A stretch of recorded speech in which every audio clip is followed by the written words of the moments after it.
in human societies, when it comes to how conscience responds to something which is not right, people are normally categorized into two.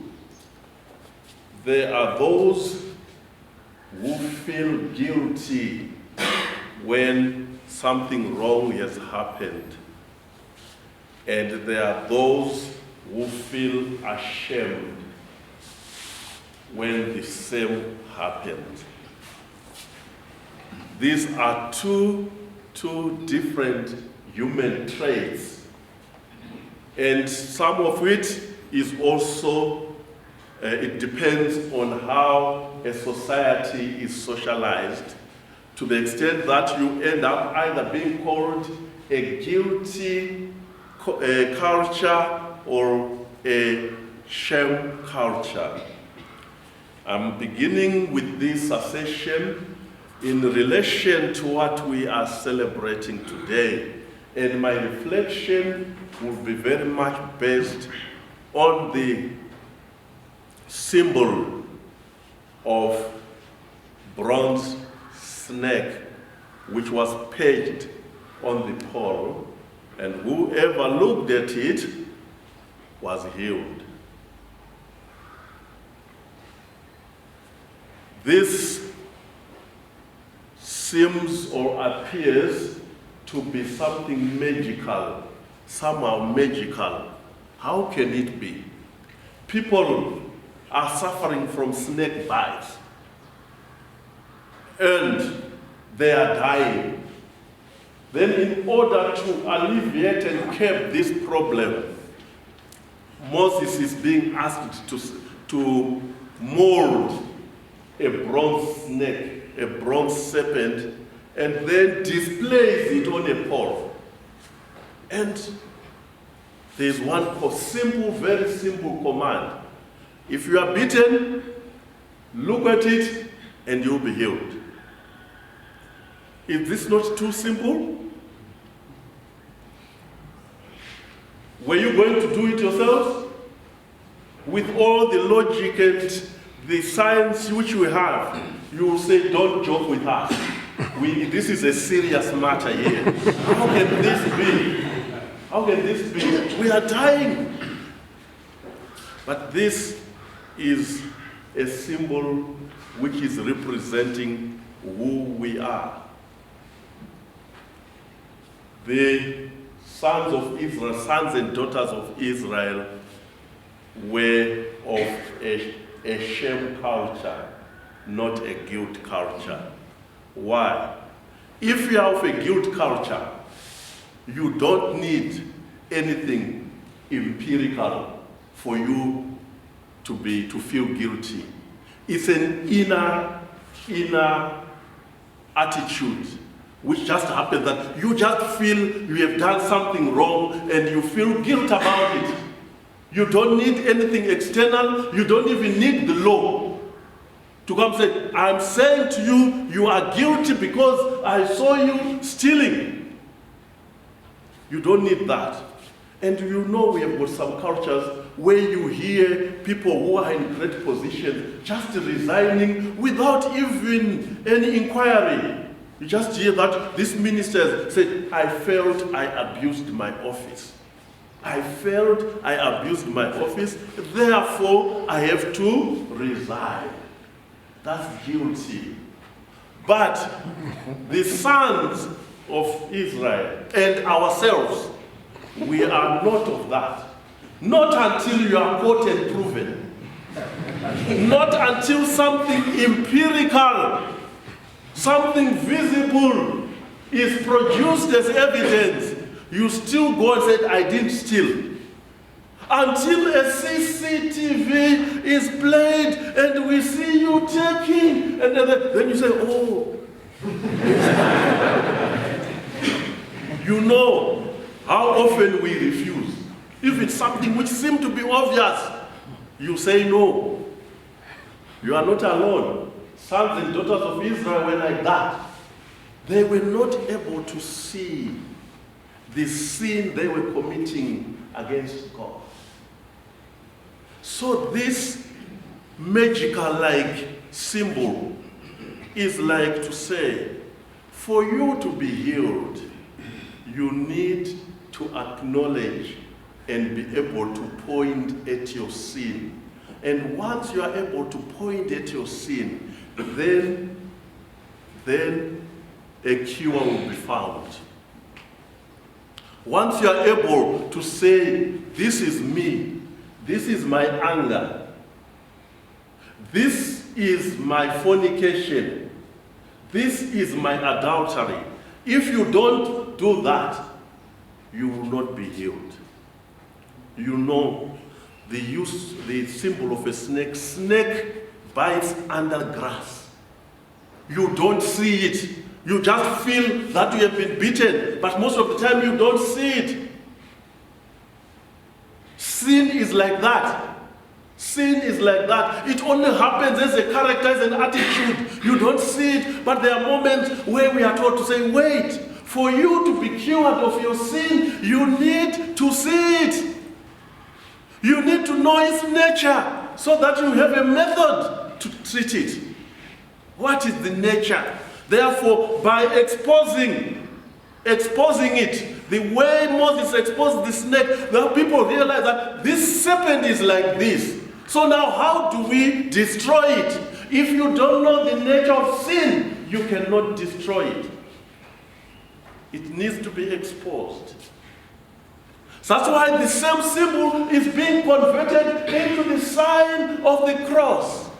Not until you are hung on the cross and be able to point and see visibly. It's made high so that you see clearly where you and I are making mistakes. And they said, okay, anger is this big.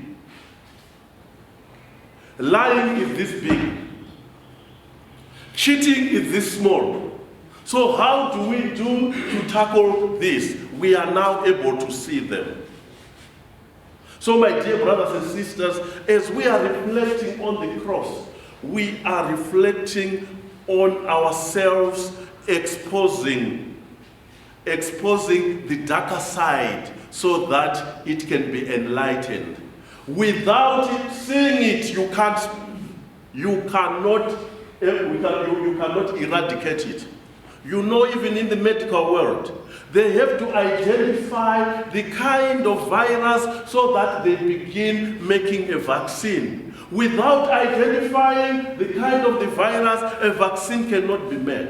So for us, the cross is a sign of self-exposition, whereby we put ourselves we expose ourselves, and by exposing ourselves, we begin to find a way of curing. The wisdom of the old. Tumia mwizi kushika, set a thief to catch a what? Dawa ya moto, the medicine of fire. Yes, this is what is happening. We have sinned, and sin causes pain. And it is only through pain that we are redeemed. It is only through pain that we are redeemed. This is the only reason why Jesus took this form. Jesus cannot work out something that you are alien of. We were in the state of suffering. So he said, I'm beginning from where you are. You are in this state and we begin from there. Therefore, there is this paradox that it is in suffering that joy comes. Our Saint Francis, the prayer of peace, it has got this coincidence of opposite. It is in being sad that we are happy. It is in giving that these are opposites. So also God is in the same way, the same understanding that we can only attain fuller liberation and freedom by doing the opposite. Liberation does not just come by always enjoying the bed of roses and cup of tea. It is through suffering. And that suffering helps us to appreciate exactly who we are, where we are, and where we want to go. This is what Jesus did for us. He chose this way that we may all appreciate where we are coming from. We are coming from a state of sin. And that same state of sin is what has been converted into a state of joy. My dear brothers and sisters, to be a Christian is always to undergo this process. A process whereby we turn suffering into joy. The wood of the cross, which was a symbol of suffering, a symbol of humiliation, a symbol of everything that is negative, he has been turned into a symbol of everything that is positive. Coming home, as religious, all were religious here, which is the prominent cross which you are carrying every day in your life as religious? Yes? What? Obedience. Obedience.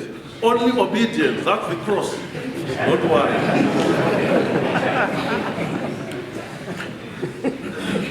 But even the vows, all vows, it is in being poor that you become rich. And again, the most dominating one, it is being unreproductive that you become productive. Every time you think about your celibacy as a cross, whereby you are not productive, but to become productive. If you don't see it like that, this is going to be very, very painful. If you don't give a positive meaning to this vow, that will be a meaningless cross. That's why I have a problem with a religious who is antisocial. I have a problem with a religious who is not happy. I always say there are some religious who are just consecrated refrigerators. They are just there and they are consecrated, all right, but they are cold. They are not bringing any warmth into. Then I said, why are you a celibate then? Why are you carrying this cross if it's not taking you to resurrection? We need to be happy and to be happier, because it is in being unproductive that we become productive. But if we are becoming unreproductive in order to be worse, then let us leave it. Let us call it quits. My dear brothers and sisters, the cross is the symbol of hope. We, every time, look up at the cross whenever we think we have a challenge or a hurdle. We look up at the cross, and through the cross, there's victory. If there's no victory in the suffering we are undergoing, if we are failing to give meaning to any suffering we are undergoing, let's drop it. Every suffering must be defined through the cross, and every suffering must be converted into the joy of liberation, like the joy which was brought by the cross. We are proud because the cross saved us. And it is not only a historical event. Every day in our lives, there are crosses. Somebody told me that, look, the cross would have been of any other shape.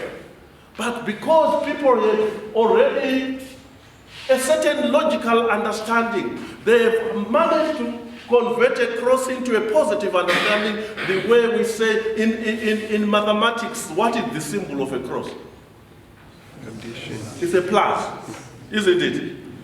which means the cross adds value to your life. It doesn't subtract value, it what? It adds value. So whenever we see the cross, we are not frowning, we are not running away, we are moving towards it to embrace it, because the cross is the symbol of our salvation. Jesus took up the cross that we may have life and have it to the full. And he is inviting every one of us, that if you want to follow me, take up your cross and follow me. We are living in the world where people are looking for soft life. Yes, soft life is good, but it's temporary. If you want permanence, take the way of the cross. Soft life takes you nowhere. You will die and be buried, you will not resurrect. And that's not human nature. Human nature, we are destined to resurrect. But we can easily deny it if we continue choosing the soft life the way we want. These days, we don't want any kind of suffering.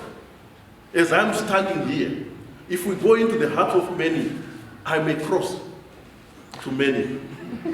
As I'm standing here. But I'm telling you, I'm a potential cross to give you salvation. If you carry me with joy, if you carry these crosses of fomenters with joy, I assure you heaven. But if you continue grumbling and I'm not sure where will you go, I don't want to die. I know things of heaven, I don't know of the other side. So my dear brothers and sisters, as we are celebrating this feast today, let us turn to our faith and reflect on the mystery of the cross.